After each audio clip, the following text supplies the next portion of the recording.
Pogo. Stage 1 LOX load is complete. Stage 1 LOX loading is complete, which wraps up the propellant loading for the first stage. Now, after Falcon 9 has entered startup at the T-minus 60-second mark, the rocket's onboard flight computers will take over the countdown. And from there on out, the countdown is fully autonomous. Just inside of T-minus 2 seconds, the 9 Merlin 1D engines will ignite. And once they're at full power, Falcon 9 will lift off the pad and begin its climb to orbit. At just under T-minus 2 minutes and 30 seconds, the payload remains healthy and the rocket is tracking no issues. With that, Falcon 9 is nearly fully fueled and heading into the final minutes before launch. The next major milestone that we're watching out for will be the completion of Stage 2 liquid oxygen loading, and that should be within the next 10 seconds.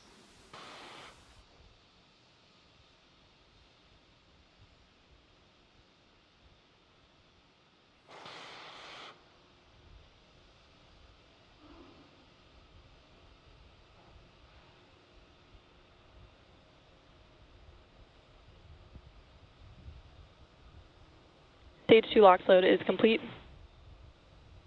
With that confirmation, Falcon 9 is now loaded with 1.1 million pounds of propellant across the first and second stages.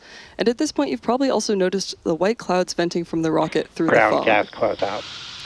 That's condensation from venting the cold oxygen gas overboard to maintain nominal pressure on vehicle. Gas closeouts have started, which refers to the venting and shutting down of gaseous systems such as topping off the tanks and sealing vents to maintain pressure.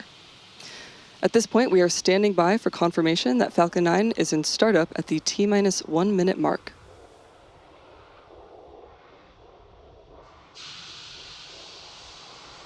Falcon 9 is in startup. At this point, the autonomous flight computers have taken over the launch countdown, and stages 1 and 2 are pressing for launch. Next up, we'll hear from the launch director for the final go.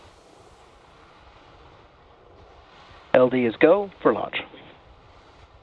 We've just heard the launch director give that final go, so let's listen in to the final seconds of the countdown.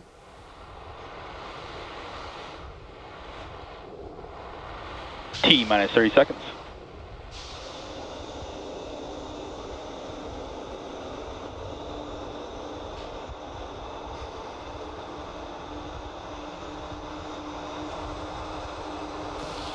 T-minus 15 seconds.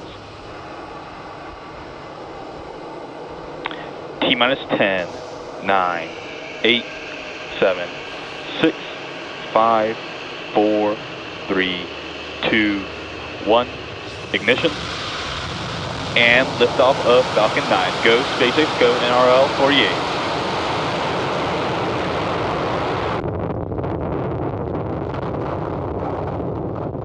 Vehicles pitching downrange. M1D chamber pressures are nominal.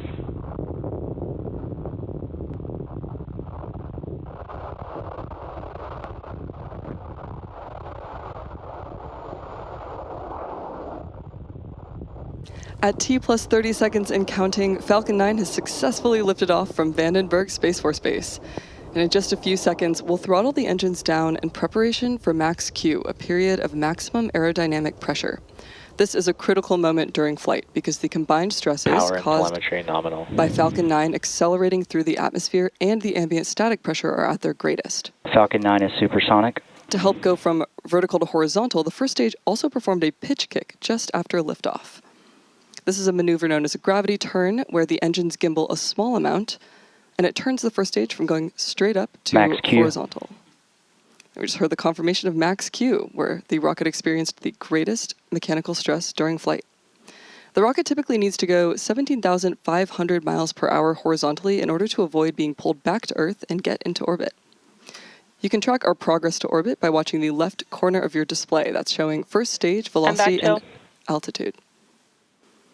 Now, coming up, we have several events in quick succession. We should hear all these called out by Mission Control, starting with main engine cutoff, or MECO, then stage separation, stage 1 flip, second engine start 1, and boost back burn. Main engine cutoff is when we shut down all 9 M1D engines on the first stage. Stage separation is when the first and second stages of Falcon 9 decouple from one another. Stage 1 flip is when the booster uses its nitrogen gas thrusters to flip the booster's orientation around.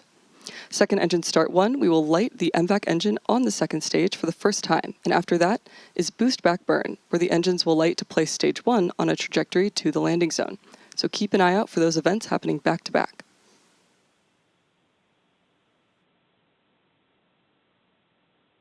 Stage separation confirmed.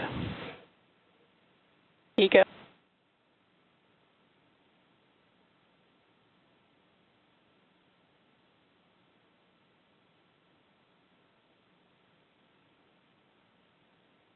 MVAC startup.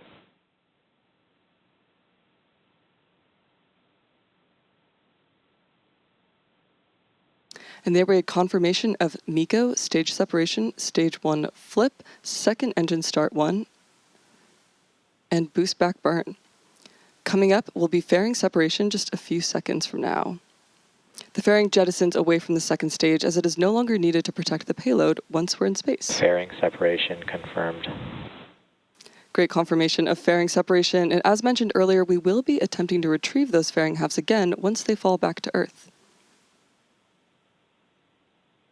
Now, coming up next will be the shutdown of the boostback burn.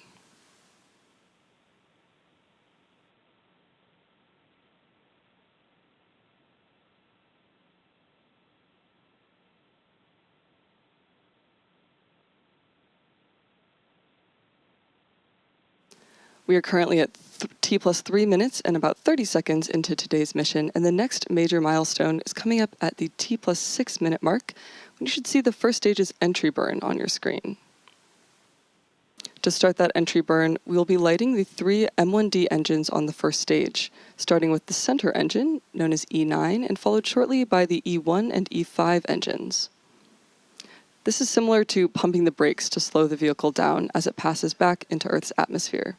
We need to do this to slow down and reduce re-entry forces, which will help us recover and reuse the first stage. During the entry burn, Falcon 9 is decelerating by firing its Merlin engines, but the vehicle is still moving really fast.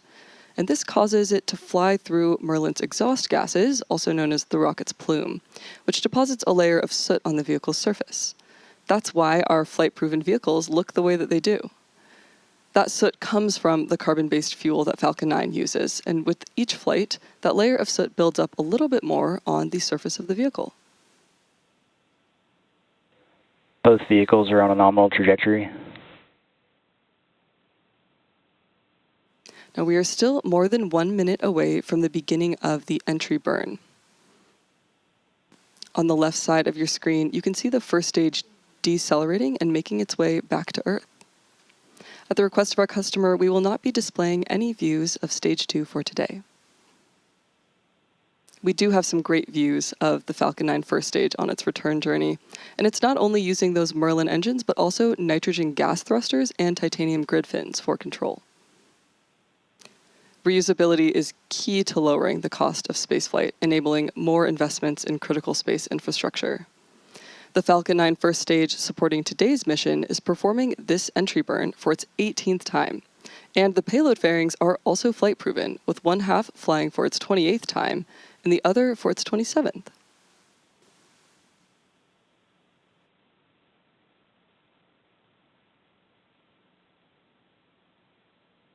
Now, we are about 15 seconds away from the beginning of the entry burn, which is the second of 3 burns that Falcon 9 will perform on its way back to Vandenberg. You'll see the engine graphics light up as the engines themselves do on the bottom of your screen.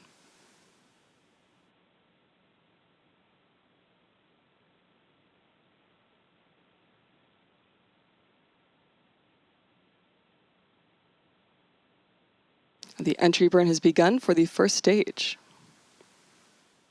This will last about 15 seconds, and again, we're slowing the vehicle down in preparation for its final burn and landing.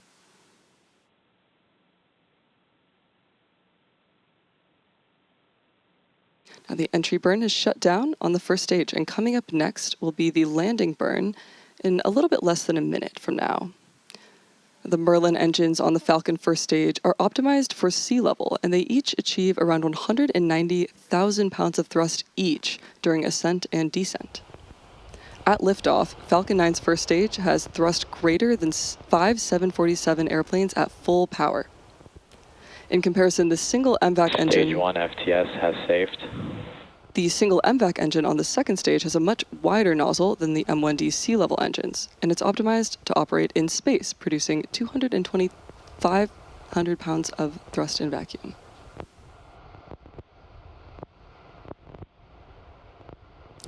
Now the landing burn has begun for the Falcon 9 first stage. This is the final burn the booster will perform before landing.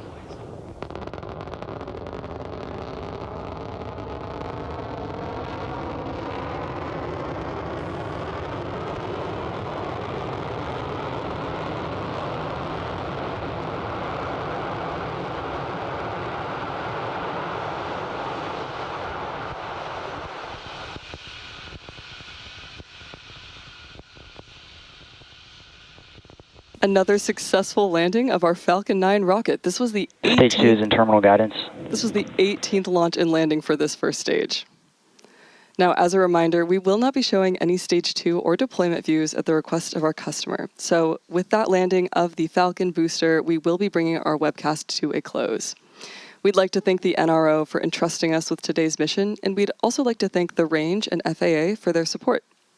If you're interested in more launch coverage, head over to spacex.com/launches for the most up-to-date information. And when you're there, check out our new departure board featuring our upcoming launches with details such as mission name, launch, and landing site, and liftoff time. And remember to follow @SpaceX on X.